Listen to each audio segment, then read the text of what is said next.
ലോകത്തിലെ തന്നെ ഏറ്റവും ചീപ്പായിട്ടും എന്നാൽ ഭയങ്കര ഓർഗാനിക് ആയിട്ടുള്ള ഒരു മോയ്സ്ചറൈസർ ഉണ്ടാക്കിയാലോ. ഇത് നൈറ്റിൽ നമുക്ക് നമ്മളൊരു ലോങ് ജേർണിയൊക്കെ കഴിഞ്ഞ് വന്ന് മുഖമൊക്കെ ഇങ്ങനെ കരിഞ്ഞിരിക്കൂലേ, ആ സമയത്ത് നമുക്ക് പുരട്ടാവുള്ളൂ കേട്ടോ. അപ്പോൾ അതിന് വേണ്ടിയിട്ട് ആദ്യം വേണ്ടത് കുറച്ച് അലോവേറയുടെ ഒരു പീസാണ്. അതിൽ നിന്ന് ആ ജെല്ല് റിമൂവ് ചെയ്തെടുക്കുക. അതിൻ്റെ യെല്ലോ കളർ ആയിട്ടുള്ള ആ ഒരു കറ പോലെയുള്ള സാധനം അത് നമ്മൾ മാറ്റണം കേട്ടോ. പിന്നെ നമ്മൾ ആഡ് ചെയ്യേണ്ടത് ഒരു ടീസ്പൂൺ റോസ് വാട്ടറാണ്. ആ റോസ് വാട്ടറിൻ്റെ കൂടെ തന്നെ നമുക്ക് ഗ്ലിസറിനും ആഡ് ചെയ്യാം. ഗ്ലിസറിന് ഒരു 5 തുള്ളിയൊക്കെ മതിയാവും. അപ്പോൾ ഇതൊരു മൂന്നും കൂടെ നന്നായി മിക്സ് ചെയ്തിട്ട് നമ്മൾ ഒരു പാക്കായിട്ട് ഇടുകയാണെങ്കിൽ നല്ലൊരു മോയ്സ്ചറൈസറാണ്. സൺബേണിനുള്ള നല്ലൊരു റെമഡിയാണ്. അതിനല്ലത് ഡെയിലി യൂസ് ചെയ്താൽ ചിലർക്ക് പെട്ടെന്നൊരു കളറൊക്കെ വരുന്ന പോലെ തോന്നും കേട്ടോ. പിന്നെ നമുക്ക് ഹണി വേണമെങ്കിൽ യൂസ് ചെയ്യാം, പക്ഷെ അത് ഓപ്ഷണലാണ്. എല്ലാവർക്കും എല്ലാ സ്കിന്നിനും ഹണി പിടിക്കണം എന്നില്ല.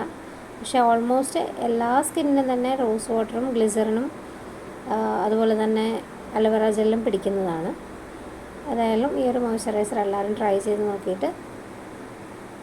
നോക്കുക. നമ്മൾ അടുത്ത വീഡിയോയിൽ എങ്ങനെയാണ് പെർഫെക്റ്റ് ആയിട്ട് ഡൈ ചെയ്യാമെന്നുള്ളതാണ്. അപ്പോൾ എല്ലാവരും ഇനി അടുത്ത ഷോർട്സ് കാണണം കേട്ടോ. എങ്ങനെയാണ് പെർഫെക്റ്റ് ആയിട്ട് ഡൈ ചെയ്യുന്നതെന്ന്